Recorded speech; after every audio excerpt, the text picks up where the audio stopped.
Well, from the time I was in the first grade, we had nurses who came to the school, and I always wanted to be one of those nurses.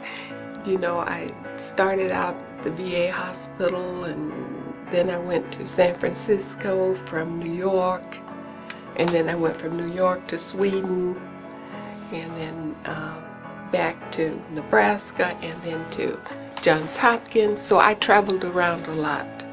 I even moved around at Hopkins because 4 years, although I was still on the books here as Hopkins as a full professor, I moved to Sweden and became a dean there and was a full professor there in charge of their doctoral program. So I started the doctoral program for nurses in Sweden.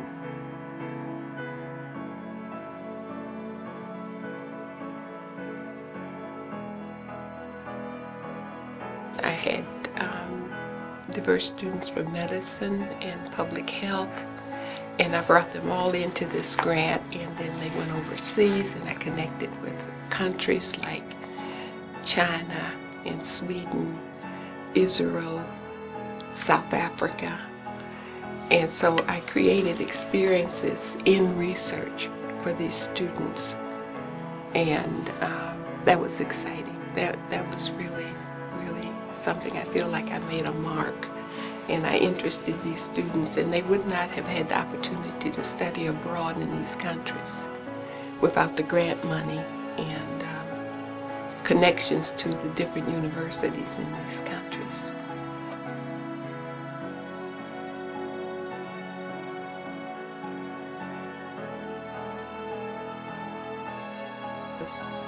There is a science to the care of patients, and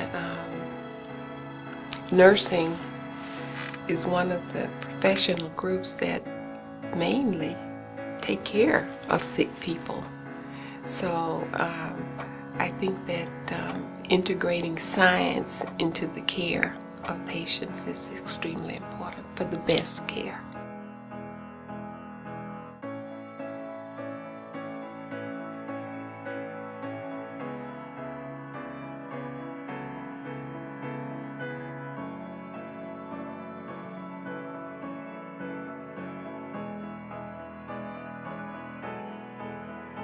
When I look at my CV, I said, and I did all of that. I guess I had help too. I mean, people were supportive. Kids were supportive. So it was a family here. And I think that helped.